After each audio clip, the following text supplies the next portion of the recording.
You are watching the New American Media. You are listening to The Unhappy Hour sports radio show on thenewamericanmedia.com. Welcome back, everybody. This is Brian Engelman, your gracious host. I am quite thrilled and honored to know that we have had so many listeners clicking and listening and commenting about our NBA coverage. And part of that is obviously because we are joined once again with our special guest co-host, if you will. I think we're basically calling you a co-host at this point, Zach. You've been one of our best NBA guests, and you are a lifelong Cleveland sports fan and NBA scout. You can follow Zach if you are interested in seeing his analysis of sporting type things. You can follow him on Twitter. He's at Zak Baris. That's Z-B-A-R-I-S. Zach, by the way, I mean, what do you think? I mean, I know you haven't had too much time to take a look at the YouTube page, but a lot of our comments, a lot of the shows that we've posted about NBA material, we're getting a lot of feedback. There are a lot of interested people in the NBA right now, and I was just hearing about just the growing popularity of the league in general, going across the globe and in America. It's just getting really ridiculously popular right now. Oh yeah, definitely. It's become it's a full-blown international sport now. It's like I said, I've been to Argentina multiple times. I remember the first time I was there, it wasn't that big, and then Ginobili took off. Luis Scolin out. Everybody. You drive around Buenos Aires, and everybody's playing in the basketball. On the basketball courts down there in the parks. It's funny. It's funny just to look at it, and all over. I was in the Middle East last year. I saw kids playing basketball. It's a totally different scene than what you would have seen 10, 15 years ago. The league's popularity is because they have a new age of superstars. It's not, and also, like I said today, with social media, you have companies like DirecTV that can broadcast these overseas. You didn't have that ability 15 years ago to be able to broadcast something on the internet or overseas. This streaming, the internet wasn't good enough. Now everybody can watch it. Everything's worldwide. You can connect with these players on social media between Twitter and Facebook. And, the league, like I said, the popularity is just exploding. There's a new group of superstars that have been in the league now since 2003, really. Like I said, the LeBron James, Dwight Howards, Chris Bosh, Dwayne Wade. There's just a whole group, Darren Williams, Chris Paul. Now you have Blake Griffin, Kyrie Irving, John Wall. You have all these young superstars that people want to watch. And it just becomes a league. And like I said, there's so many good international players, too, that everybody, I know people that are from Argentina, they're big San Antonio Spurs fans, because of Ginobili. None of them have necessarily even been there. But people tend to root for the players from their home country. It was weird when I was in Israel, everybody was wearing Anthony Parker jerseys, Cavalier jerseys. I lived in Cleveland for a long time, and I never saw an Anthony Parker Cleveland Cavaliers jersey. Well, you're talking about a lot of rooting for those, and that's the thing that I don't think some of the people commenting on some of these, just tearing into me about the hometown rooting against, the local boy. We were rooting for him, not just because he was a great player, LeBron James I'm talking about. He was a local kid, grew up 20, 25 minutes outside of Cleveland. It was the local kid. You're not just rooting for him and his great game. You're rooting for the whole area. It's like, hey, look what Ohio is capable of. Look what this kid from Akron brought to the city of Cleveland and did for the state of Ohio. Exactly. And it never really panned out, but it's interesting how you talk about that. And we'll get into that now, because all of these NBA players now, they're going to go back to their respective teams, and they're going to compete against Team USA here in the upcoming Olympics. And I'll talk about that in just one second. But you said something a few minutes ago in the last segment talking about you mentioned that a lot of people were watching Minnesota and Cleveland on DirecTV. Can you elaborate on that? Are you saying like you're watching the statistics of how many people are watching? No, people were watching like League Pass. The highest rated games, and the most viewers on League Pass last year were between the Cavaliers and the Timberwolves because of the young talent. Everybody wanted to watch the Ricky Rubio and Kevin Love and the Kyrie Irving and Tristan Thompson. People like watching these young teams, not necessarily because they're good, because they're fun to watch, and they want to see how the young players develop, how the number one overall pick does. And it's going to be the same this year. It's, the teams that are going to go on this year are going to be New Orleans. I can tell you that right now, right. With Austin Rivers and Anthony Davis. That's a situation right there where the Hornets, with or without Eric Gordon, we don't know. I think the Hornets are going to match that offer for Gordon, but they could even work out a sign and trade for Phoenix even if they match the offer, because Gordon really does not want to be in New Orleans. But that's beside the point. And looking at it, though, but New Orleans is going to be one of those teams that people are going to watch this year. The Washington Wizards adding Brad Beal, Trevor Ariza, Emeka Okafor, they're going to be fun to watch this year. They can be a borderline playoff team, especially. It all depends on John Wall's development and how well Brad Beal does. But, like, again, the Cavaliers are going to be one of those teams that are going to be interesting to watch because people are going to see, because the Deion Waiters pick, there was so much criticism involved in the pick. With Deion Waiters, people are going to be watching that too. And, there's just going to be some of those teams that, that are going to be fun to watch on League Pass. People love watching young teams on League Pass. That was me personally last year. I remember, I'm sitting here in my apartment in L.A., and I'm watching a lot. I watch a lot of the Timberwolves. I watch a lot of the Cavs. I like watching young teams with a lot of young, with good talent. It's fun to watch. It's better. It's not as repetitive as watching the Heat because you know what's going to happen every night. Or a team like the Lakers even. I watch a lot of Laker games too. I had season tickets to the Lakers last year. I went to a ton of games. But, like you said, you know what's going to happen every night. It's the same thing. You get that. It's just the level of unpredictability with these young players because some nights they're going to go out there and they're going to go 0 for 9 shooting.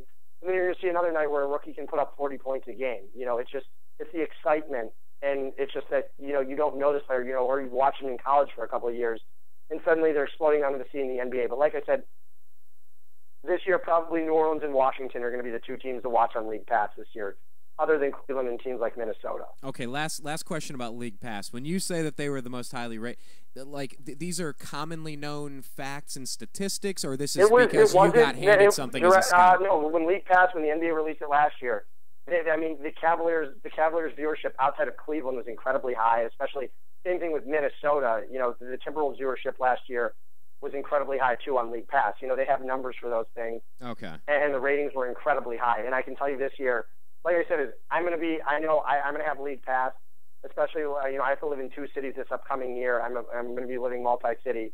And I can tell you I'll have League Pass in both cities I'm in.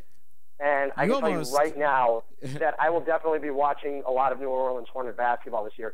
I want to see Anthony Davis and Austin Rivers together. I think it will be very exciting. By the way, I caught that. You almost said which city you might be living in. You don't want to say that just I didn't, though. You did not, but I heard you almost think about saying where you almost.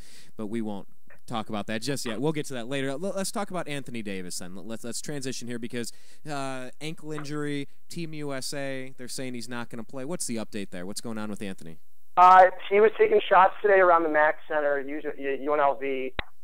He wasn't going hard on his ankle, but he was taking jump shots and stuff. So, like I said, I doubt he plays in the upcoming Olympics, but there are 3 open roster spots right now due to the fact that Lamar Odom, Dwayne Wade, and Chris Bosh backed out. So there will be some open spots. I can't give full detail on anything yet until, I'm actually going to Las Vegas tonight to be there tomorrow, with everything when practice starts. And I'll get to see everything tomorrow. But like I said, that's another reason I can't do the show tomorrow is because I will be in Vegas, And, it's definitely going to be interesting this year to see. I'm really excited to watch. I think Team USA has a ton of potential, and it's going to be definitely a show. So there are some other countries with tons of talent. Well, who's the leader of Team USA? Who would you say that would be? I mean, like it was a couple of years ago. A couple of years ago was LeBron and Carmelo. And I think it's going to be the same again. I mean, I think LeBron's coming off of a high from winning a championship. I don't think he's going to, I think now that he's crossed that path, that he has his gold medal, he has his ring, I think you're going to see a big-time performance from him. But, if there's an injury to Chris Paul or Darren Williams, Kyrie Irving would wind up taking that spot. He's on the select team right now. And that's what needs to be determined now, who's going to be taking the 3 open spots. Obviously, that spot is not open for Kyrie Irving right now because he is, because he's back. It's not like they lost a point guard. It's a different position. Wayne Wade's a shooting guard. Right. And Odom was one of the best players in that team in 2010. In the World Championships, he was playing every position. They needed him all over the court. And then he gets cut last year. He was fantastic. And then he gets cut by. Well, he didn't get cut. He wanted to focus on the off season this year. But I mean, he was definitely a guy. With the way he played for Dallas this year, did he really deserve a spot on the Olympic team? That was a question. It's almost a good thing that he backed out because now you don't have to hear the controversy around it. But he was fantastic in 2010 when the United States took the gold in the World Championships. So are there any particular names that we want to keep an eye on? Although, nothing's been determined who's going to fill those 3 spots. Are there some names that are starting to get bounced around a little more often than the others that might replace those 3 players? Not really right now. I think we'll learn by the end of the weekend. I think we'll know by Saturday, who has the official ins, of who's going to be on the team. I think we'll know by Saturday. So that like quick? Said, it's just hard to predict. In the next couple days? Yeah. I think we know by Saturday. The practices are this week from starting tomorrow all the way up until the 12th, until the game against the Dominican Republic. But like I said, my guess is the final roster will be determined by Saturday. Okay. And who do you think? Final question here, Zach. Who do you think is going to provide the biggest competition for Team USA as they move into the Olympics here? I think Spain. I think Spain is always very. I think it's going to be Spain and Argentina, the two teams that give them a lot of trouble. And what are the big names that are going to be on those teams? Okay, second last question. Obviously, you've got the Gasol brothers on. It's weird saying the Gasol brothers, but on Spain. Argentina has Luis Scola. They've got Manu Ginobili. There's plenty of NBA talent on both of those rosters, especially Spain. It's just I haven't looked at Spain's roster yet. Is Jose Calderon going to be playing for Spain? It's just hard to say right now. I haven't looked at their final roster yet. I'll take a look at them this weekend. When I get the chance to. But like I said, Spain always puts a tough competition on you. They've got a good front court. They're definitely giving the United States some trouble. And like I said, Argentina. I don't think France is going to give too much competition anymore. Joachim Noah is out. For France.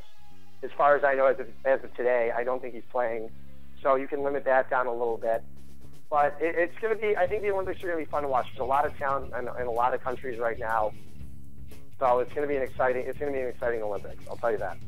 Well, Zach, I know that you are a busy man and you're going to be headed out there to Vegas quite quickly. So do you have any final words for our listeners? I guess we will probably plan on meeting up with you again in a week. Do you have any final thoughts to sum this all up and put it all together, or say anything you forgot to say in the previous hour?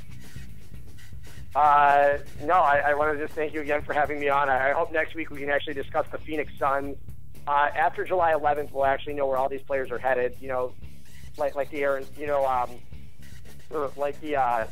Eric signing and everything with Phoenix. Their roster could look completely different. They just think Michael Beasley up, but we'll talk about that next week. And that's what, it'll be great to talk NBA free agency once it officially starts on July 11th, and all these players can actually sign their deals. Yeah, so in a week we'll be there. I think next week will be a really exciting week. Absolutely. Well, hey, travel safely, and we will plan on speaking with you in another week, and we'll have some more solid, concrete information to talk about then. Zach, till next time, buddy. Thanks again. All right. Thanks again for having me on.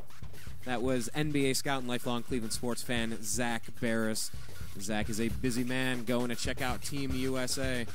A lot of stuff going on in the offseason. Man, it moves really fast in the NBA. The playoffs, the finals, the draft. Now you got the Olympics. Man, before you know it, we're going to be talking football on the New American Media's The Unhappy Hour program. So I guess we're milking this NBA stuff as long as we have it, because, man, I'm looking forward to some football. But this NBA stuff is just really, it hasn't let up. It's been interesting. It's been compelling. It's been fun. Well, not as a Cleveland fan watching your former best player win a... not even going there today. But the future is bright in Cleveland. 2 good drafts. We'll see what happens with the team. My name is Brian Engelman. This is The Unhappy Hour on thenewamericanmedia.com. Special thanks to Zak Baris. Hey, join us tomorrow, Friday. We're going to talk with Dr. Jose Jaramillo about 2012 in the Mayan calendar. Thanks a lot, everybody.